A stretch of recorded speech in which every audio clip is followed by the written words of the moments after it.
Assalamualaikum warahmatullahi wabarakatuh. Saya Pramudi Ananda dengan NIM 0306213079. Video ini dibuat untuk memenuhi tugas mata kuliah Administrasi Pendidikan yang diampu oleh Bapak Rusdi Ansori Harahap MPD.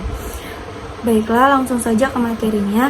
Di sini saya ingin menjelaskan materi mengenai pembiayaan dalam administrasi pendidikan. Jadi pembiayaan itu merupakan pendanaan yang diberikan oleh satu pihak untuk mendukung investasi yang telah direncanakan, baik dilakukan sendiri maupun dilakukan oleh lembaga. Dengan kata lain, pembiayaan adalah pendanaan yang dikeluarkan untuk mendukung investasi yang telah direncanakan untuk mencapai tujuan yang telah ditentukan.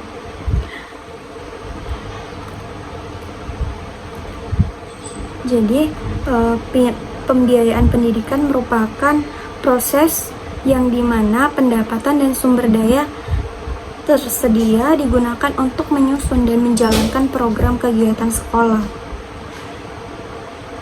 Menurut Levin, pada tahun 1987, pembiayaan pendidikan adalah proses di mana pendapatan dan sumber daya yang digunakan untuk menyusun dan menjalankan sekolah di berbagai wilayah dengan tingkat pendidikan yang berbeda.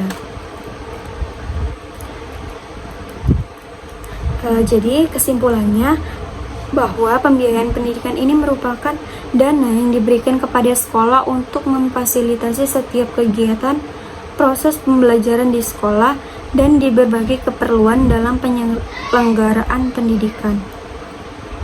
Sedangkan administrasi keuangan sekolah adalah langkah pengolahan keuangan sekolah mulai dari penerimaan sampai dengan bagaimana mempertanggungjawabkan keuangan yang digunakan secara objektif dan sistematis. Jadi, administrasi keuangan ini adalah sebuah analisis terhadap sumber-sumber pendapatan dan pembiayaan yang diperuntukkan sebagai pengolahan pendidikan secara efektif dan efisien dalam mencapai tujuan yang telah ditentukan. Jenis-jenis pembiayaan pendidikan ada dua. Yang pertama, biaya langsung atau direct cost. Jadi, pembiayaan atau biaya pendidikan langsung ini merupakan biaya penyelenggaraan pendidikan yang dikeluarkan oleh sekolah, siswa, dan keluarga siswa. Biaya langsung ini berwujud dalam bentuk pengeluaran uang secara langsung yang digunakan untuk membiayai penyelenggaraan proses pembelajaran, penelitian, dan pengabdian masyarakat, gaji guru, dan pegawai lainnya. Lalu, biaya tidak langsung ini merupakan bentuk biaya hidup yang dikeluarkan oleh keluarga atau anak yang belajar untuk keperluan sekolah. Nah, biaya ini dikeluarkan tidak langsung digunakan oleh lembaga pendidikan melalui dikeluarkan oleh keluarga anak atau orang yang menanggung biaya peserta didik yang mengikuti pendidikan. Biaya tidak langsung ini merupakan biaya hidup yang menunjang kelancaran pendidikannya, misalnya ongkos angkutan, pondokan, biaya makan sehari-hari, biaya kesehatan, dan biaya belajar tambahan. Lalu ada konsep pembiayaan pendidikan.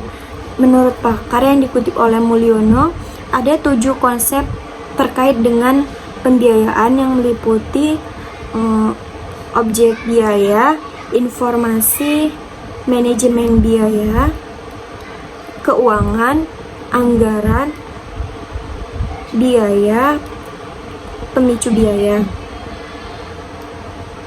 Lalu ada konsep pembiayaan pendidikan.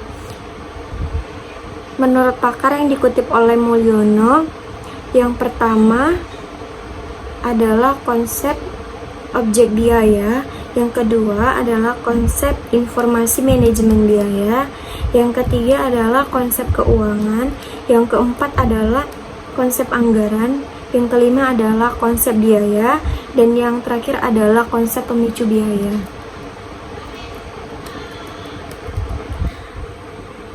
Lalu ada sumber keuangan pendidikan. Adapun sumber dana keuangan dan pembiayaan pada suatu lembaga pendidikan atau sekolah secara garis besar dapat dikelompokkan atas 4 sumber. Yang pertama, ada dana dari pemerintah, dana dari orang tua siswa, dana dari masyarakat, dan dana dari alumni. Baiklah, sekian yang dapat saya sampaikan. Saya akhiri. Assalamualaikum warahmatullahi wabarakatuh.